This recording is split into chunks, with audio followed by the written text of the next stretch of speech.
Hello viewers, welcome to versatile school.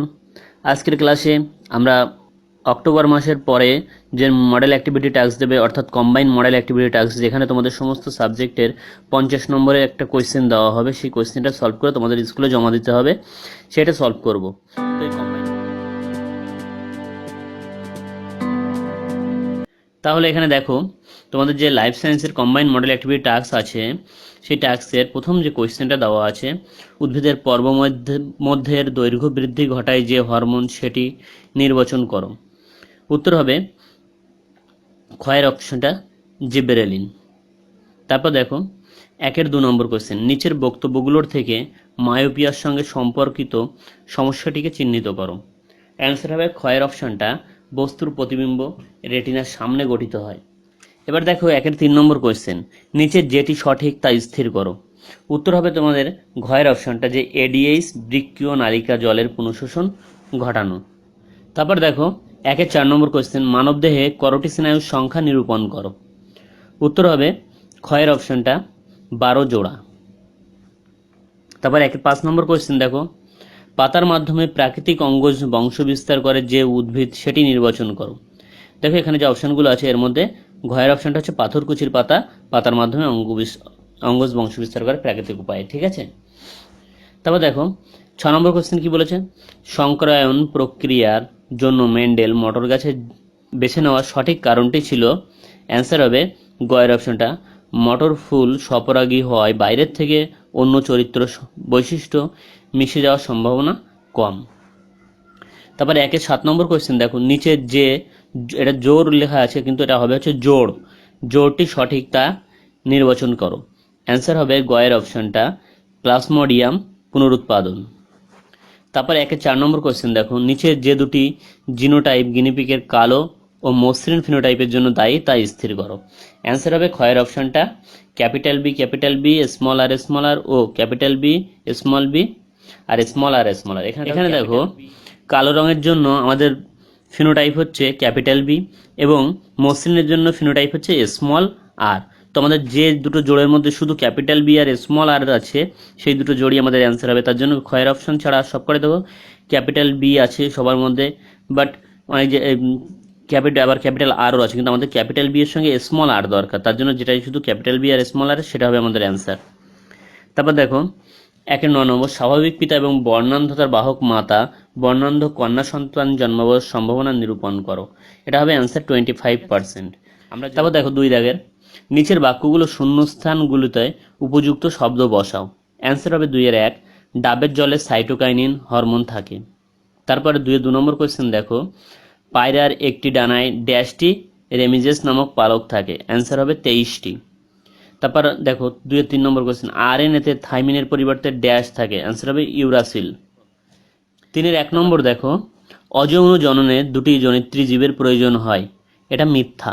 তারপরে 2 নম্বর question দেখো, সপুষ্পক উদ্ভিদের নিষেকের পর ডিম্বক ফলে পরিণত হয়। এর অ্যান্সার মিথ্যা। তারপর 3 নম্বর কোয়েশ্চেন, কোন জীবের চারিত্রিক বৈশিষ্ট্যের বাহক প্রকাশকে ফিনোটাইপ বলে। এটা সত্য। তারপর দেখো 4-এর কয়স্তম্ভের সঙ্গে ক্ষয়স্তম্ভ মেলাতে হবে। আমাদের বাঁদিকে রয়েছে অন্ধবিন্দু, অন্ধবিন্দুর সঙ্গে মিলবে ডান দিকে সি এর অপশানটা, রেটিনা ও অপটিক স্নায়ুর সংযোগস্থল।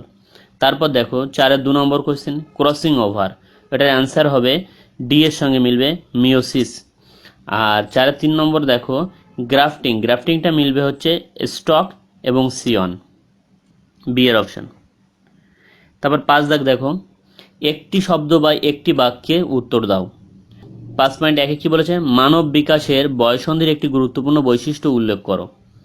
উত্তর হবে 12 থেকে 20 বছর বয়স পর্যন্ত দশাকে বয়ঃসন্ধি বলে। এই বয়ঃসন্ধি দশার একটি গুরুত্বপূর্ণ বৈশিষ্ট্য হলো এই সময় বিভিন্ন হরমোনের প্রভাবে বালক বালিকাদের বিভিন্ন পরিবর্তন দেখা যায়, যেমন যৌন লক্ষণগুলি স্পষ্ট হয়। এবার 5-2 নম্বর দেখো, বি সদৃশ্যটি বেছে লেখো। মটরের সবুজ রঙের বীজ, মটরের সবুজ রঙের ফল, গিনিপিগের সাদা রঙের লোম এবং গিনিপিগের মসৃণ লোম। এখানে দেখো মটরের সবুজ রঙের বীজ, এটা হচ্ছে প্রচ্ছন্ন বৈশিষ্ট্য, তাছাড়া আর বাকি যে কটা বৈশিষ্ট্য দেওয়া আছে সব কটা প্রকট বৈশিষ্ট্য।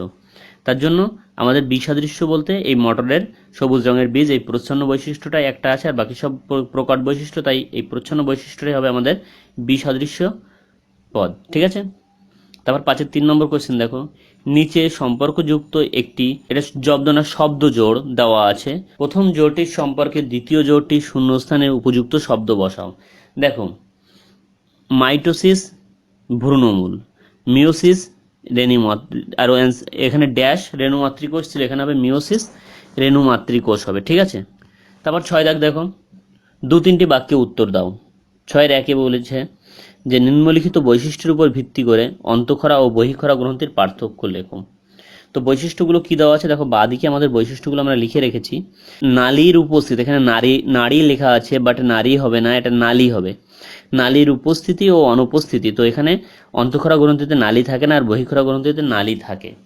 তারপরে খরিত পদার্থ, বিষয় হচ্ছে খরিত পদার্থের উপর বলেছে। তো এই প্রকার গ্রন্থির খরিত পদার্থ হলো হরমোন, আর বহিঃক্ষরা গ্রন্থির ক্ষেত্রে হবে এই প্রকার গ্রন্থির খরিত পদার্থ হলো উৎসেচক। তারপর 6-এর 2 নম্বর কোশ্চেন দেখো, মাইটোসিসের সবচেয়ে দীর্ঘস্থায়ী দশায় নিউক্লিয়াসের কি কি পরিবর্তন ঘটে তা বর্ণনা করো। উত্তর হবে, মাইটোসিসের সবচেয়ে দীর্ঘস্থায়ী দশাটি হলো প্রোফেজ দশা। এই দশায় নিউক্লিয়াসের যে পরিবর্তনগুলো দেখা যায় সেগুলি নিচে দেওয়া হলো। নাম্বার 1, এই দশায় ক্রোমোজোম সূত্রগুলি জল বিয়োজন ঘটিয়ে ধীরে ধীরে স্পষ্ট হতে থাকে। নাম্বার 2, ক্রোমাটিন সূত্রগুলি কুণ্ডলীকৃত হয়ে ক্রমশ ছোট মোটা হয় এবং নির্দিষ্ট সংখ্যক ক্রোমোজোম সৃষ্টি করে। 3 নম্বর, প্রতিটি ক্রোমোজোমের সেন্ট্রোমিয়ার অঞ্চল ছাড়া লম্বালম্বিভাবে বিয়োজিত হয়ে 2টি করে ক্রোমাটিড গঠন করে। এবার 6-এর 3 নম্বর কোশ্চেন দেখো, ট্রপিক চলন ও ন্যাস্টিক চলনের দুটি পার্থক্য লেখো। উত্তর হবে, বাদিকে ট্রপিক চলন, ডান দিকে ন্যাস্টিক চলন।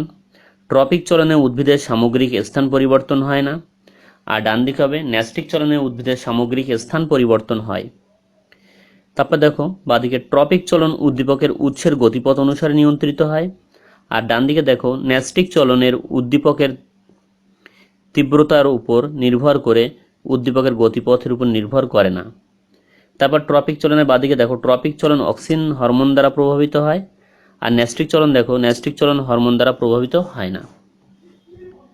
তারপর 6-এর 4 নম্বর কোয়েশ্চেন, স্বপরাগ যোগের একটি সুবিধা ও একটি অসুবিধা উল্লেখ করো। উত্তর, সুবিধা দেখো, স্বপরাগ যোগের জন্য কোনো বাহকের প্রয়োজন হয় না, আর অসুবিধা হচ্ছে স্বপরাগ যোগ সহজে জীবাণু দ্বারা আক্রান্ত হয়ে পড়ে। এর 6.5 নম্বর কোয়েশ্চেনটা দেখো, একসংকর জনন F2 জনুর ফিনোটাইপ অনুপাত সবসময় 3:1 নাও হতে পারে, উদাহরণ সাহায্যে ব্যাখ্যা করো। উত্তর হবে, মেন্ডেলের একসংকর জননে F2 জনুতে 3:1 অনুপাত সর্বদা নাও হতে পারে, কারণ 3:1 অনুপাত একটি গড় ফল বিশেষ। বিশুদ্ধ দীর্ঘতর বিশুদ্ধ খর্বকার মটর গাছের মধ্যে সংকরায়ন ঘটলে F2 জনুতে যদি 4টি অপত্য পাওয়া যায়, তাহলে এদের মধ্যে 3টি দীর্ঘতর, একটি খর্বাকার হবে। এর কোনো নিশ্চয়তা নেই। উদাহরণ, সন্ধ্যামালতী নামক উদ্ভিদের লাল এবং সাদা এই 2 রঙের ফুল হয়। এই উদ্ভিদের ফুলের লাল রং সাদা রঙের উপর অসম্পূর্ণভাবে প্রকট। সন্ধ্যামালতী উদ্ভিদের F2 জনু 3 প্রকার ফিনোটাইপ ও জিনোটাইপ যুক্ত উদ্ভিদ উৎপন্ন হয়। সন্ধ্যামালতী উদ্ভিদে F2 জনুতে ফিনোটাইপ অনুপাত লাল গোলাপি সাদা, যেটার অনুপাত হচ্ছে 1:2:1। এবার 6 নম্বর কোয়েশ্চেন দেখো, নিম্নলিখিত বৈশিষ্ট্যের ভিত্তিতে অযৌন জননের পার্থক্য নিরূপণ করো। উত্তর, গ্যামেট উৎপাদন। বিষয়, ডান দিকে যৌন জনন আর অযৌন জননের পার্থক্য। অযৌন জননে কি বলছে, অযৌন জনন গ্যামেট উৎপাদন হয় না, আর যৌন জননে পুংগ্যামেট ও স্ত্রী গ্যামেটের সৃষ্টি হয়। মাইটোসিস ও মিওসিসের উপর নির্ভরতা, অযৌন জননে মাইটোসিস কোষ বিভাজন ঘটে এবং যৌন জননে উৎপাদনকারী মিওসিস এবং জাইগোট থেকে অপত্য জীব উৎপাদনকারী মাইটোসিস কোষ বিভাজন ঘটে। 6-এর 7 নম্বর দেখো, মাইক্রো প্রোপাগেশন পদ্ধতি কিভাবে প্ল্যান্টলেট সৃষ্টি করে তা একটি রেখাচিত্রের সাহায্যে দেখাও। তো উত্তর হবে, মাইক্রো প্রোপাগেশন পদ্ধতি প্ল্যান্টলেট সৃষ্টি করার রেখাচিত্রটি হলো, তোমার এই যে নিচে যে রেখাচিত্রটি দেওয়া আছে দেখো, পরাগরেণু থেকে পরাগরেণুর গর্ভমুণ্ডে সেখান থেকে গ্যামেট উৎপাদন, সেখান থেকে পুংগ্যামেট ও স্ত্রী গ্যামেটের মিলন ও নিষেক। তারপরে দেখো জাইগট, জাইগট থেকে আবার ভ্রূণ, ভ্রূণ থেকে ফল, ফল থেকে বীজ, বীজ থেকে অঙ্কুর, অঙ্কুর থেকে শিশু উদ্ভিদ বা প্লান্টলেট তৈরি হয়। ঠিক আছে, এবার দেখো 7-এর 1 নম্বর কোয়েশ্চেন কি বলেছে, প্রাণী কোষের মাইটোসিস কোষ বিভাজনের মেটাফেজ দশার প্রচ্ছন্ন চিত্র অঙ্কন করে নিম্নলিখিত অংশগুলি চিহ্নিত করো। দেখো এখানে তোমরা এই যে ছবিটা দেখতে পাচ্ছ, এই ছবিটা আঁকবে, এঁকে এই অংশগুলো চিহ্নিত করে দেবে, এটা মেটাফেজ দশার। ঠিক আছে, এবার 7-এর 2 নম্বর কোয়েশ্চেন দেখো, একটি কোষ চক্রের বিভিন্ন বিন্দুতে স্বাভাবিক নিয়ন্ত্রণ নষ্ট হলে কি ঘটতে পারে? জীবের বৃদ্ধি, প্রজনন ও ক্ষয়পূরণ কিভাবে কোষ বিভাজন দ্বারা নিয়ন্ত্রিত হয় তা বিশ্লেষণ করো। কোষ চক্রের নিয়ন্ত্রণ নষ্ট হলে কি সমস্যা হয়? উত্তর দেখো, প্রথমে লিখবে, যদি কোনো কোষের ডিএনএতে কোনো একটি ত্রুটি থাকে যা মেরামতি করা যায় না, তবে এটি প্রোগ্রামেড সেল ডেথ সহ্য করতে পারে। অ্যাপপ্টোসিস সারা জীবন জুড়ে একটি সাধারণ প্রক্রিয়া যা দেহকে তার প্রয়োজন হয় না এমন কোষ থেকে মুক্তি দিতে সহায়তা করে। অ্যাপপ্টোসিস সাহায্য করা কোষগুলি আলাদা হয়ে যায় এবং মাইক্রোফেজ নামক এক ধরনের শ্বেত রক্ত কোষ দ্বারা পুনর্ব্যবহৃত হয়। তারপর লিখবে, প্রথম পয়েন্ট লিখবে, জীবের বৃদ্ধি। কোষ বিভাজনের ফলে কোষের সংখ্যা বৃদ্ধি পায়, আবার আকারের বৃদ্ধি পায়। তাদের স্বাভাবিক বৃদ্ধি কোষ বিভাজনের উপর নির্ভর করে। 2 নম্বর পয়েন্ট লিখবে, প্রজনন। মাইটোসিস ও মিওসিস কোষ বিভাজন বিভিন্ন প্রকার জননের সহায়তা করে, যেমন মিওসিস কোষ বিভাজনের মাধ্যমে গ্যামেট এবং রেণুর উৎপাদন হয়, যথাক্রমে যৌন ও অযৌন জননের একক।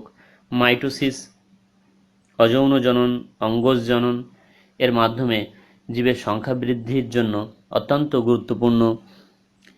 অ্যামিবা অ্যামাইটোসিস পদ্ধতিতে প্রজনন সম্পন্ন করে। ক্ষয়পূরণ। জীবের ক্ষতস্থান, নিরাময় অঙ্গের পুনরুৎপত্তি মূলত মাইটোসিস কোষ বিভাজনের ফলে ঘটে। কোষচক্র নষ্ট হলে সমস্যাগুলি হলো, যদি কোনো কোষের ডিএনএতে কোনো ত্রুটি থাকে যা মেরামত করা যায় না, তবে এটি প্রোগ্রামেড সেল ডেথ সহ্য করতে পারে। অ্যাপপ্টোসিস সারা জীবন জুড়ে একটি সাধারণ প্রক্রিয়া যা দেহকে তার প্রয়োজন হয় না এমন কোষ থেকে মুক্তি দিতে সহায়তা করে। এবার দেখো 7-এর 3 নম্বর কোয়েশ্চেন, একটি বিশুদ্ধ হলুদ গোল মটর গাছের সঙ্গে একটি বিশুদ্ধ সবুজ কুঞ্চিত বীজযুক্ত মটর গাছের সংকরায়নের ফলে F2 জনুর পর্যন্ত চেকার বোর্ডের সাহায্যে দেখাও।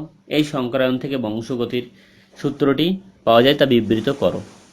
অ্যান্সার দেখো, এই যে চেকার বোর্ডের ছবিটা দেওয়া আছে, দ্বিসংকর জননের চেকার বোর্ড, এই চেকার বোর্ডটা যেরকম দেওয়া আছে হুবহু এরকমভাবে লিখবে। তোমাদের বইতে দেওয়া আছে, বই দেখেও লিখতে পারো, কোনো অসুবিধা নেই, এটা বইয়ের থেকেই ছবিটা দেওয়া হয়েছে।